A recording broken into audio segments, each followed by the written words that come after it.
میرا سوال ہے ان سب سے، مجدد صاحب نے عین کفر کسے کہا؟ مجدد صاحب نے کس کو زندقہ کہا؟ یہاں یہودی کی بات ہے، کرسچن کی بات ہے، ہندو کی بات ہے، سکھ کی بات ہے، طاہر القادری سے لے کر اس فتنے کی چھوٹی بلیوں تک میں بول کے کہہ رہا ہوں، اگر کسی میں سکت ہے اس کا جواب دیں۔ یہ مکتوب پڑھ کے سنا ہے، یا وہ جس طرف لگے ہوئے ہیں کیا وہاں بھی کوئی مجدد الفسانی ہے؟ ان کی فکر میں آگے وہ کس کے مقلد بنے ہوئے ہیں؟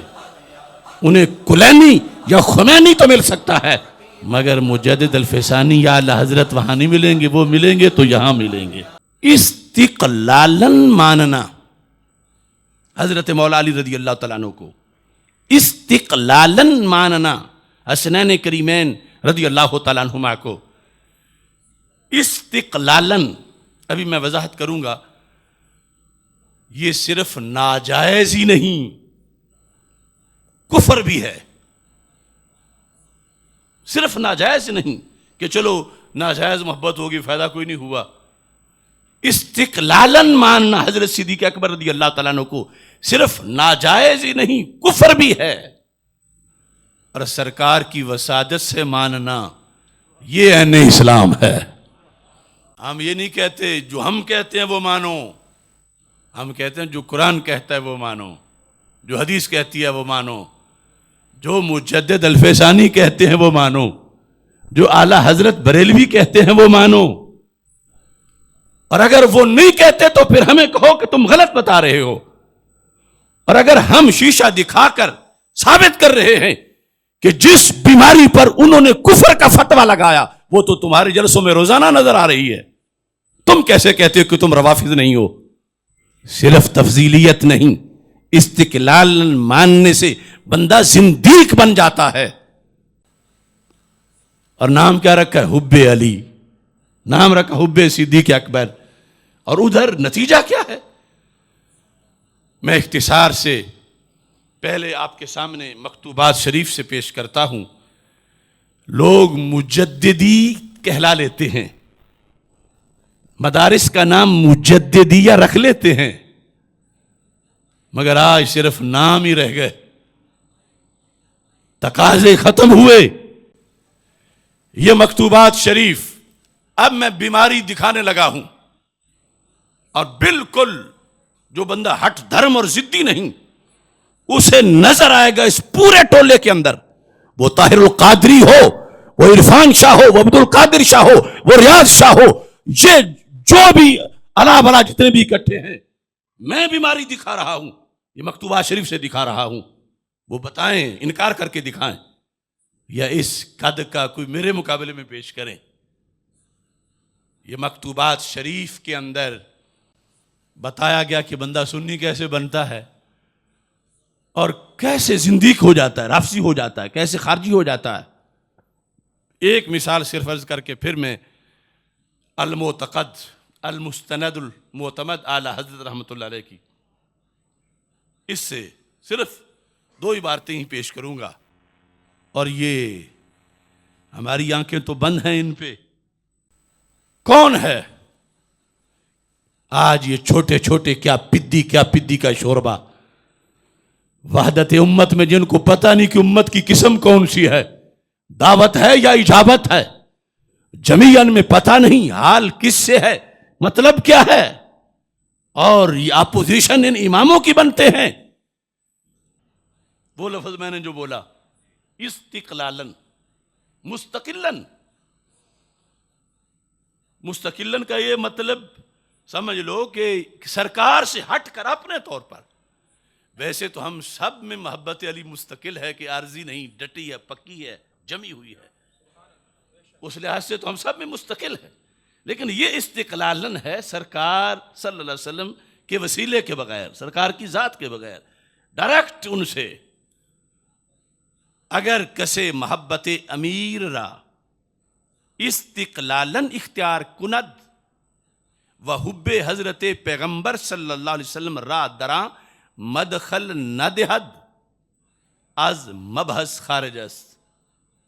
مجدد صاحب کہتے ہیں اس کی تو بات ہی نہ کرو، وہ ہمارے موضوع میں ایمان والوں میں ہے ہی نہیں۔ یہ صرف مجددی کہلوانا نہیں، مجددی پیغام پھیلانا بھی ہے. از مبحث خارج است و قابل مخاطبت نہ. او تے منہ لانے والا ہی نہیں، قابل مخاطبت نہ.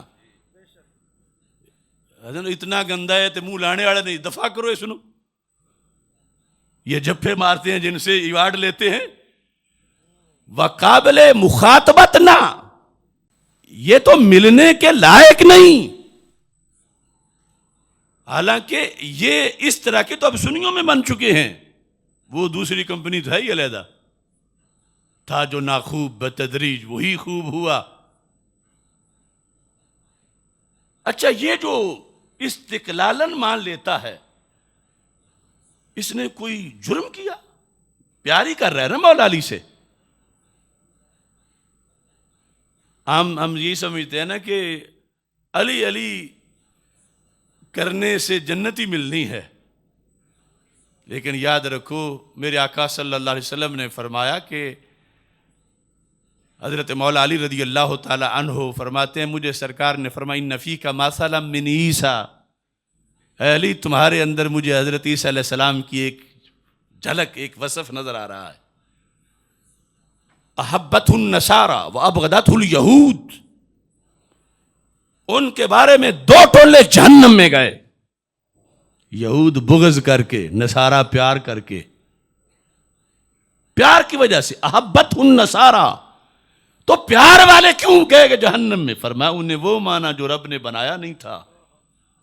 فرمایا علی تمہاری وجہ سے بھی دو ٹولے جہنم میں جائیں گے، ایک تمہارے بغض میں اور دوسرا تمہارے غیر شرعی پیار میں. یہ حدیث کیوں نہیں بیان کی جاتی؟ بغض والا تو بیان کیا جاتا ہے، اللہ سب کو بغض علی کے کروڑویں حصے سے بھی بچائے، وہ نار ہے. لیکن یہ جو علی علی کرنے سے نار ہے، جس شرط پر انہیں وہ حضرت مولا علی رضی اللہ تعالیٰ عنہ یہلک فی اثنان، میں مانتا ہوں میرے بارے میں دو دھڑے جائیں گے جہنم میں، مجھے میرے رسول اللہ السلام نے بتا دیا.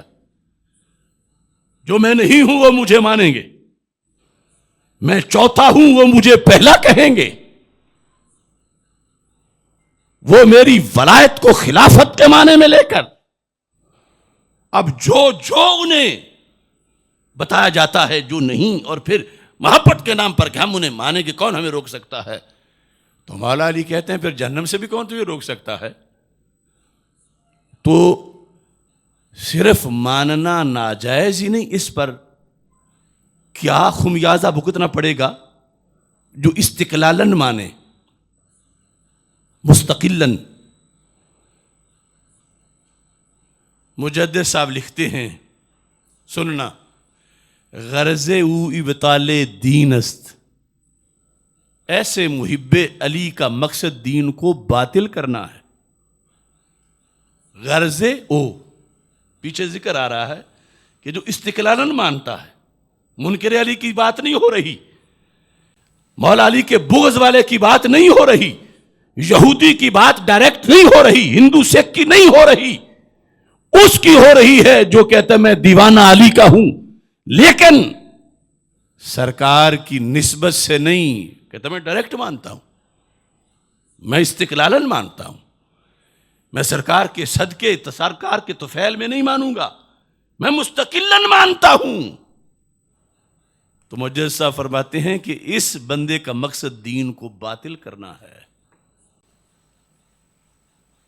غرض او ابطال دین است،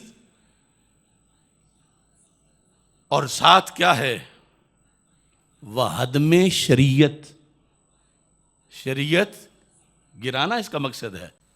صرف اتنے میں سرکار کو چھوڑ کے استقلالن مان رہا ہے، اگرچہ آگے ماننے میں وہ بھی دوسری خلاف ورزی نہیں کر رہا کہ وہ کچھ مان جائے جو نہیں ہے، ماننے میں استقلالن مان رہا ہے. سرکار کی خیرات سمجھ کے نہیں، سرکار کے صدقے نہیں، سرکار کے وسیلے سے نہیں، سرکار کے توسل سے نہیں، تو ایسا ماننا دین کو باطل کرنا ہے، ایسا ماننا شریعت پہ حملہ ہے۔ تو کیا ہمارے معاشرے میں ایسا ماننا نہیں پایا جا رہا؟ یہ پورا دھڑا